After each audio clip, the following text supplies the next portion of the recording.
Hello दोस्तों, एक बार फिर से आपके सामने एक नई क्लास के साथ पॉलिटी में अगले टॉपिक को हम लोग आगे बढ़ाते हैं।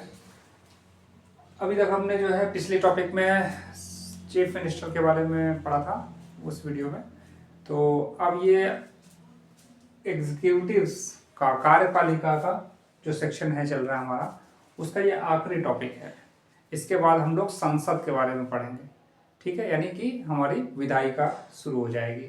ठीक है, तो बहुत इंटरेस्टिंग है और पॉलिटिक्स एक ऐसा सब्जेक्ट है कि अगर आप जो है थोड़ा सा उसमें इंटरेस्ट लेके पढ़ेंगे और चीज़ों को कोरिलेट करते हुए चलेंगे तो बहुत आसान है।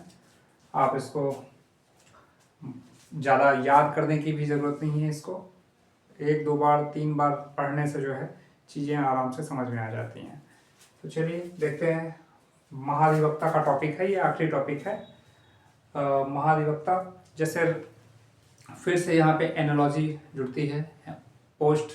दो पोस्ट हैं जो कि आपस में एनालॉगस होंगे, हम उसे पैरेलल पढ़ेंगे एक दूसरे का कंपैरिजन करते हुए।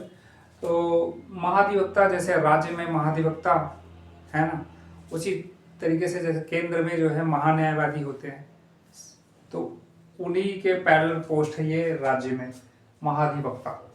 ठीक है, तो महाधिवक्ता में जो होते हैं आर्टिकल 165 में इनके बारे में बताया गया है। ठीक है, ये राज्य में होते हैं और गवर्नमेंट के लॉ ऑफिसर कह लीजिए। ठीक है, तो सामान्य भाषा में इनके बारे में हम फिर से कुछ बुलेट पॉइंट लेके आए हैं। चलिए देखते हैं। बात करें अगर इनकी नियुक्ति की, और नियुक्ति होगी उसके बाद क्या होगा, शपथ होगा, शपथ के बाद क्या होगा, त्यागपत्र दे सकते हैं। क्रम में चलते हैं तो नियुक्ति, शपथ और त्यागपत्र, ये तीनों इनकी कौन करता है, राज्य में है तो ऑब्वियस सी बात है राज्यपाल करेगा। वहां पे राष्ट्रपति करता था, किसकी, महान्यायवादी की। तो नियुक्ति, शपथ और त्यागपत्र राज्यपाल कर रहे हैं इनकी। कार्यकाल की बात करें तो ये पोस्ट जो है वो राष्ट्रपति के प्रसाद पर्यंत, राष्ट्रपति के प्रसाद पर्यंत है, यानी राष्ट्रपति के इच्छा अनुसार ये पोस्ट पे रहेंगे जब तक राष्ट्रपति चाहेगा। तो इसका मतलब ये हुआ कि कार्यकाल इनका निश्चित नहीं है, डेफिनेट नहीं है, जब तक राष्ट्रपति राष्ट्रपति, मैं गलत बोल रहा हूं, राज्यपाल, यहाँ पे लिखा भी मैंने शायद जो है राष्ट्रपति ही है, तो माफ कीजिएगा, इसको राज्यपाल कर लीजिए। ठीक है, इसको हम जो है करेक्ट कर देते हैं।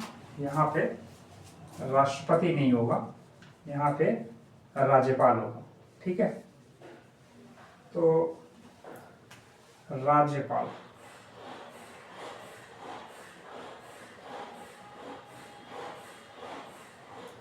तो कार्यकाल इनका निश्चित नहीं होता है, राज्यपाल के प्रसाद पर्यंत होता है। इसका मतलब कभी भी इनको हटाया जा सकता है। कार्य और शक्ति के बारे में अगर हम बात करें तो कार्य शक्ति के बारे में देखिए, एक प्रथम विधि अधिकारी हैं राज्य में।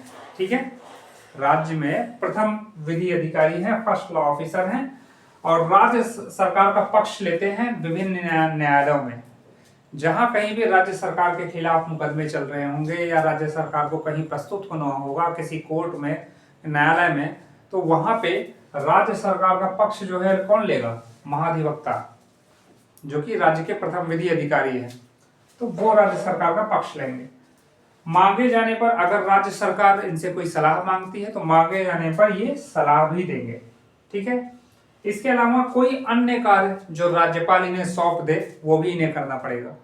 तो जैसे कि महान्यायवादी के केस में था कि वहां अन्य कार्य राष्ट्रपति जो उन्हें सौंप दे वो उन्हें करना पड़ता है, उसी तरीके से इनको भी कोई अन्य कार्य राज्यपाल अगर सौंप दे तो इन्हें करना पड़ेगा। अब ये सारी चीजें उधर न्यायवादी के रेफरेंस में अगर बात करें तो सेम चीजें न्यायवादी भी वहां पे करते हैं। केंद्र का पक्ष रखते हैं विभिन्न न्यायालयों में, केंद्र द्वारा मांगे जाने पर उनको कानूनी सलाह देते हैं। उसी तरीके से देश के फर्स्ट लॉ ऑफिसर होते हैं, और अन्य कार्य जो राष्ट्रपति वहां सौंपते हैं महान्यायवादी को वो करना पड़ता है। तो सेम उसी पैटर्न पे आपका महाधिवक्ता के भी कार्य हैं। तो अगर आपने वो महान्यायवादी के बारे में पढ़ा है तो आपके लिए महाधिवक्ता टॉपिक बिल्कुल एकदम कोरिलेट करने वाली बात है, उसको याद करने की कोई जरूरत नहीं है। इनको भी विशेषाधिकार प्राप्त है, जिस तरीके से महान्यायवादी को संसद में एक विशेषाधिकार प्राप्त है। क्या विशेषाधिकार है?